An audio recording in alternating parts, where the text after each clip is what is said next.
Boa noite, igreja. É bom estar com vocês mais uma vez. Estamos aqui para meditar na palavra do Senhor, esse culto de quinta-feira. E é muito bom, então, ter você nos ouvindo. E vamos ter uma participação da nossa equipe de louvor.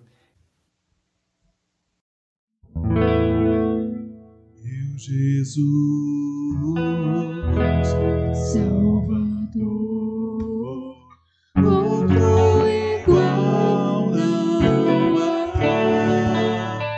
Todos os dias quero louvar as maravilhas de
cidade do nosso Deus, no santo monte.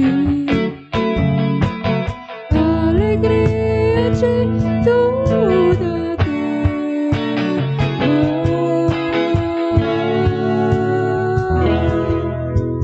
Grande é o Senhor em quem nós temos a vitória, que nos ajuda contra o inimigo.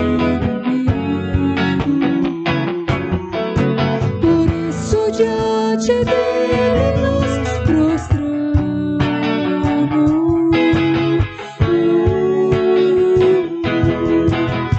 Queremos o teu nome engrandecer e agradecer-te por tua obra em nossas vidas. Confiamos em teu infinito amor, pois só tu és o Deus eterno sobre toda a terra e céu.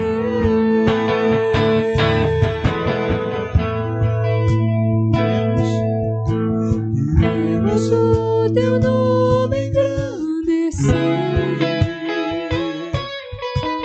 e agradecer-te por tua obra em nossas vidas. Confiamos em teu infinito amor, pois só tu és o Deus eterno sobre toda a terra e céu. Pois só tu és o Deus eterno sobre toda a terra e céu.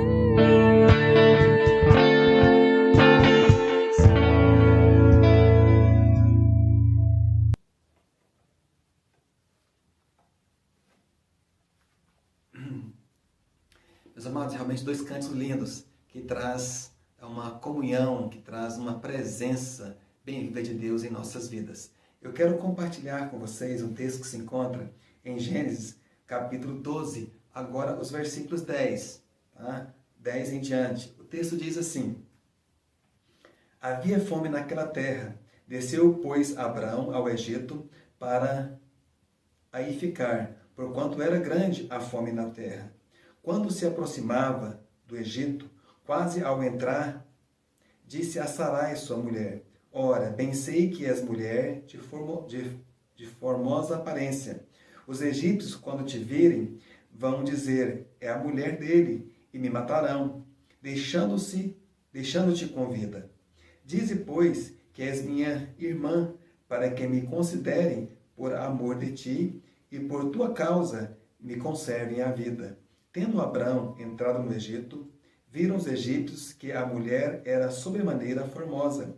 Viram-na os príncipes de Faraó e gabaram-na junto dele. E a mulher foi levada para a casa de Faraó. Este, por causa dela, tratou bem a Abrão, a qual veio a ter ovelhas, bois, jumentos, escravos e escravas, e jumentas e camelos. Porém, o Senhor puniu Faraó e a sua casa com grandes pragas por causa de Sarai, mulher de Abrão. Chamou, pois, Faraó a Abrão e lhe disse: que é isso que me fizeste? Por que não me disseste que era ela tua mulher? E me disseste ser tua irmã? Por isso, a tomei para ser minha mulher. Agora, pois, eis a tua mulher, toma e vai-te. E Faraó deu ordens aos seus homens a respeito dele, e acompanharam-no, a ele, a sua mulher e a tudo que possuía. Vamos orar antes de começarmos a meditar na palavra do Senhor. Deus, obrigado por esse texto lido, obrigado pelos cânticos já cantados, que possamos tirar uma boa aplicação nesse texto que acabamos de ler aqui agora. Nós possamos compreender com clareza o que todo Deus tem para falar nesse estudo bíblico dessa quinta-feira aqui agora. Eu oro, entendendo que Deus é conosco, eu oro em nome de Cristo Jesus. Amém. Jesus. Mas o texto de hoje, nós vamos compreender que Abrão, ele teve algumas dificuldades. Se observarmos aqui entre o versículo, primeiro o versículo 10, diz o seguinte: havia fome naquela terra, desceu, pois, Abrão ao Egito, para aí ficar, porquanto era grande a fome na terra. Mas espera aí, vamos pensar comigo. A terra que Deus tinha acabado de dar a Abrão, passado-se algum tempo, alguns anos, dá a entender no texto aqui que houve fome. A terra que estava aqui, ela basicamente Deus colocou diante de Abrão. Mas houve um momento então de escassez. E aqui eu posso tentar observar com vocês que dá a entender que Abrão ele não tinha um bom relacionamento com Deus ainda. Ele conhecia Deus, ouviu o chamado de Deus, vimos isso nos versículos passados, mas nesse momento, Abrão, a crise parece que falou mais forte no seu coração, na sua vida. É como se a crise então deixasse que a aparência de Deus, ou seja, a presença de Deus, saísse da nossa vida. É como se o ato do físico falasse mais forte do que o financeiro, falasse mais forte do que o espiritual. O financeiro falasse mais forte do que o espiritual, assim dizendo é melhor. Tá? É como se Abrão, nesse momento, ele deixasse de ouvir ou de acreditar naquilo que Deus tinha dito para ele, que iria abençoá-lo ali, que ele seria bênção nesse lugar, que a sua descendência ia prosperar e ia crescer. É como se Abrão estivesse esquecendo da grande promessa de Deus sobre a sua vida. É como se Abrão estivesse voltando um pouco para trás. E eu pergunto aqui, se isso não tem acontecido com você no meio da crise, no meio da luta, no meio da dificuldade. Se quando chegam as provações, você prefere ouvir as pessoas que estão em redor de você, ou você prefere ainda continuar ouvindo a voz de Deus, embora pareça que tudo vai desmoronar. A sua confiança ainda é em Deus, Ele que vai suprir toda a sua necessidade, a sua fome, a sua escassez, a sua nudez. Abraão, nesse princípio, ele deixa de enxergar com os olhos de Deus, com os olhos da fé, e começa a enxergar com seus próprios olhos. Ele começa a ir para o Egito. Se observarmos no meio evangélico, no meio da Bíblia, dá a entender que Egito é lugar de escravidão, é lugar de sofrimento, não é lugar de alegria. Embora isso pareça que ali seria a solução, Egito nos traz então a ideia de cativeiro, nos traz a ideia então de perseguição, ideia onde há deuses pagãos e não o Deus verdadeiro que Deus tinha chamado para que Abraão pudesse então seguir e ouvir. E o versículo 10 fala sobre isso. E acontece algumas coisas mais na vida de Abraão. Então, Abraão toma uma posição lá no versículo de 11 a 13 que não tem nada a ver com aquele que segue ao Senhor. Os versículos 11 a 13, principalmente no 11, Abraão ele chega diante da sua própria esposa e na caminhada, andando então até o Egito, ele percebe-se, ele tem um certo medo na sua própria vida, ele tem medo que os egípcios o matem, tá? Que a sua vida é tirada por causa da sua esposa. Sarai era uma mulher muito linda, muito bonita. Segundo os relatos bíblicos, nós compreendemos que ela é uma mulher de 65 anos de idade, mas se comparava a uma mulher de 35 anos de idade. Então ela estava no momento auge da sua vida, no momento abençoador. E o texto fala que Sarai era uma mulher linda, uma mulher bonita. E por isso, então, Abraão temia a sua vida. Pensava-se Abraão, o texto diz isso, que os egípcios, os príncipes, iriam matar Abraão para ficar com sua esposa. E o texto fala que Abraão chega até Sarai e diz, olha, diga você que você é minha irmã e não minha esposa, porque pode ser então que os egípcios me matem aqui. A ideia no texto, no original, a ideia que Abraão implorou, olha, por favor, Sarai, por favor, a ideia de que se alguém ele ficasse de joelhos, implorando para que a sua esposa então confirmasse a sua mentira. Eu fico tentando imaginar o que se passou no coração, na mente de Sarai naquele momento. Com tristeza foi no seu coração, o seu próprio esposo então tomando uma decisão dessa, mentindo e pedindo que ela mentisse também. Às vezes, nós como maridos colocamos nossas esposas em situações difíceis. Isso não pode acontecer. Nós precisamos assumir o nosso papel de marido, sacerdote do lar. Tomamos posições assertivas, posições que agradam o coração de Deus. E o texto continua falando, versos 12 e 13. E quando chegou lá, Abrão apresentou então a sua esposa Sarai como se fosse a sua irmã. E Abrão, por causa da sua atitude, os príncipes gabaram da beleza de Sarai quando a viram e deram presentes para ele. E pôde então Abrão enriquecer-se ali, porque ele ganhou vários presentes por causa então da beleza da sua esposa. Então, o faraó ele recompensa então Abrão. Isso está no versículo 14, que diz assim: tendo Abrão entrado no Egito, viram os egípcios que a mulher era sobremaneira formosa. Viram os egípcios de Faraó e gabaram junto dele, e a mulher foi levada para a casa de Faraó. E esse, por causa dela, tratou bem a Abrão, o qual veio a ter ovelhas, bois, jumentos, escravos, escravas e jumentas e camelos.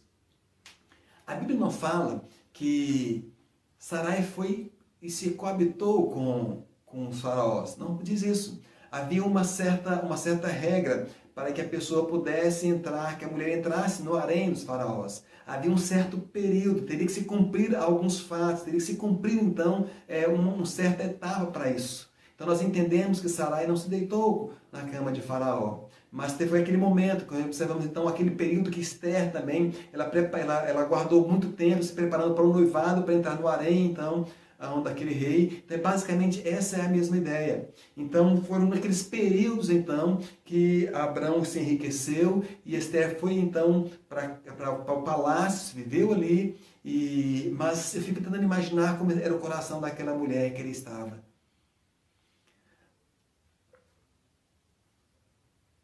Eu começo a perceber algumas coisas. Abrão, ele entra no momento de não confiar, não acreditar em Deus. É como se Abrão, ele perdesse todo aquele princípio de intimidade e comunhão com Deus. É como se Abrão tivesse esquecido da promessa de Deus na sua própria vida. Aquela palavra que Deus deu a ele nos versículos anteriores, no início desse capítulo, a promessa de Deus é como se tivesse ido de água abaixo para Abrão. Abrão agora ele teme a sua própria vida quando Deus disse que dele viria uma descendência grande. É como se Abrão estivesse confiando, acreditando em Deus. E eu passo a perguntar a você. Eu falei nos dias passados, a quinta-feira passada, se você tem uma palavra, se você tem uma promessa de Deus na sua vida, ela vai se cumprir. E chega aqui Abrão nesse momento e ele não acredita, não confia. Ele toma posições totalmente diferentes de um coração daquele que segue e que serve ao Senhor. Meus amados, eu acredito que mesmo em dias de crise, dias de dificuldades, são dias de você se pegar com seu Deus, de confiar nele, de esperar nele. Embora falte tudo, embora nada aconteça, embora você passe necessidades, nós precisamos firmar a nossa confiança em Deus. Porque o nosso Deus é o nosso refúgio, Ele é fortaleza, Ele é socorro bem presente em toda e qualquer dificuldade, em toda e qualquer tribulação. Ele sempre é e nunca vai mudar. Se Ele tem uma palavra para você, você precisa confiar em Deus, esperar nele, porque certamente as bênçãos chegarão para você grandiosamente. Se observarmos os versículos seguintes,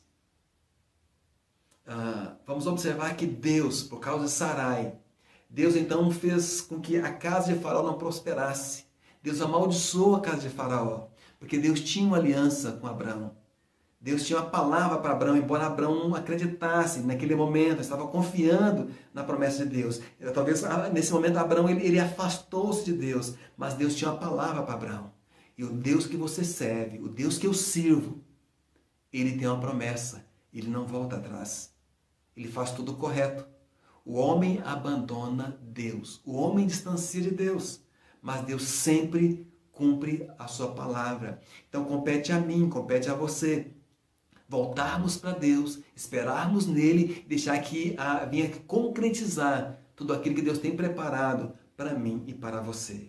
Então a casa de Faraó foi amaldiçoada por causa que aquele faraó levou Sarai para sua casa. Então é descoberto, é sabido pela casa de Faraó que Sarai não é irmã, mas sim esposa. Se bem que observarmos aqui, isso é uma meia-verdade, uma meia-mentira. Talvez Abraão usou esse argumento, subterfúgio, porque Sarai, ela era irmã, assim, de Abraão, do próprio pai. Porque naqueles costumes, antes de Deus proibir o casamento entre familiares, tá, poderia então acontecer essa questão desse casamento. Mas a partir que Deus proibiu, isso era abominação, poderia acontecer.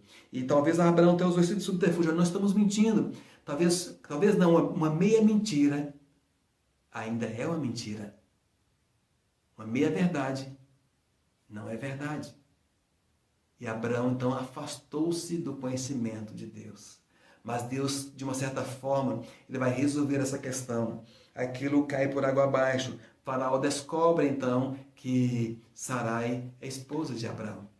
E diz: olha, que você fez? Por que você fez isso comigo? Como você pode fazer tal coisa? E é dada uma ordem para que Abraão saia dali, para que ele pegue sua esposa e não fique mais naquele lugar. A entender aqui o verso, esse texto diz que chega 2 vezes, Faraó pergunta para ele: por que você fez isso? Mas por que isso? E dá a entender que Abraão ele permaneceu em silêncio. O que ele poderia dizer? Ele não tinha nada para dizer. Ele mentiu para salvar a sua própria pele, a sua própria vida. Ele mentiu porque estava com medo de confiar em Deus em um momento de crise. E às vezes, em um momento de crise, nós tomamos atitudes erradas com medo de confiar em Deus. Nós precisamos valorizar a nossa confiança em nosso Deus. Abraão mentiu porque ele pensou que era o caminho mais fácil. E o caminho mais fácil se tornou difícil para Abraão.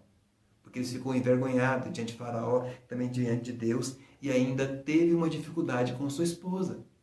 Porque como ele poderia, um marido, tomar uma posição daquela? E os versículos 20 do capítulo 12, vamos entender que Faraó ordenou aos seus homens a respeito dele, e que acompanharam a ele e a sua mulher e a tudo o que possuía, para que ele saísse daquele lugar e não ficasse ali. Quando Abraão ele desceu para o Egito, ele perdeu a bênção de ver a obra de Deus acontecendo. Quando você toma uma posição, uma decisão por si próprio, algo talvez que está difícil na sua vida e você toma para si, e não é uma decisão que Deus quer, e você resolve tomar essa decisão por si próprio, sem a confiança em Deus. Então você perde a bênção de ver a obra de Deus acontecer. Eu acredito que se Abraão tivesse ficado ali, Deus ia redundar aquela fome, aquela seca, tá, em abundância. Deus ia, de uma certa forma, resolver a questão. Ou até mesmo se Abraão tivesse ido para o Egito, mas se mantesse firme, que ele era um servo do Senhor, e que era sua esposa, que Deus tinha promessa, e crendo que Deus tinha promessa para a sua vida, Deus ia abençoá-lo com certeza ali. Mas Abraão desceu para o Egito com mentiras. Ele teve que voltar, então, para a terra que Deus tinha prometido para ele. E se você um dia, ou se você caiu em dificuldade, se você está em dificuldade, se você está em ruína, se você está em pecado, é o momento de você voltar para Deus. É o momento de você voltar para a terra da promessa. É o momento de você voltar para a igreja. É o momento de você voltar para a comunhão com Deus. Porque Deus quer você. Deus quer resgatar você novamente. Deus quer que você volte para o lugar de início, que é o lugar da bênção, que é o lugar onde Deus está presente. E eu clamo então para você nessa noite,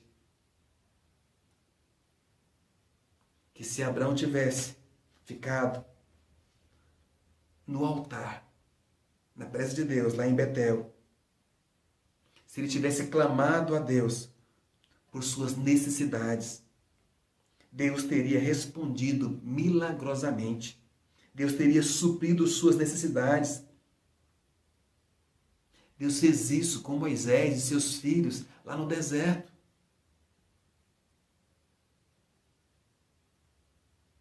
Mas Abraão resolveu agir pela sua própria razão. Abraão perdeu a bênção de ver a obra de Deus, porque Deus poderia prover a sua necessidade. Ele resolveu descer para o Egito. Meus amados, da mesma forma, muitas vezes, eu e você perdemos a oportunidade de ver os milagres de Deus em nossa vida. Porque ao invés de esperar por Deus, nós tomamos as nossas próprias decisões, tomamos as nossas próprias atitudes, não confiamos, não buscamos em Deus. Quantas decisões você tomou sem orar, sem buscar um conselho da palavra de Deus? Quantas você tomou decisões e foram decisões que levaram você ao fracasso, porque você não buscou momentos de jejum, não buscou momentos de orar com o Senhor, de esperar em Deus? A maioria dos meus erros foi porque eu não busquei orientação do Senhor. Mas todas as vezes os meus acertos foram porque eu busquei a orientação de Deus. E eu convido você, a partir desse momento, a não tomar decisões que sejam suas, mas em tomar decisões que sejam pautadas segundo a vontade de Deus. Cristo. Vamos orar. Pai, obrigado, porque a nossa confiança não é em nós, mas a nossa confiança é no Senhor dos céus e da terra. Nós somos gratos a Ti, meu Pai. Venha nos ensinar a andar sempre nos Teus caminhos, andar sempre segundo a Tua vontade. Eu oro, meu Pai, nessa noite, que pedindo a Ti, que venha nos ensinar como igreja a tomar sempre decisões pautadas, alicerçadas na rocha, que é Jesus Cristo. Que Tu, Deus, venha nos abençoar ainda mais. Então eu oro a Ti, em nome de Cristo Jesus. Amém. Muito obrigado. Que Deus abençoe seu lar, abençoe sua família, no nome de Cristo Jesus. Amém.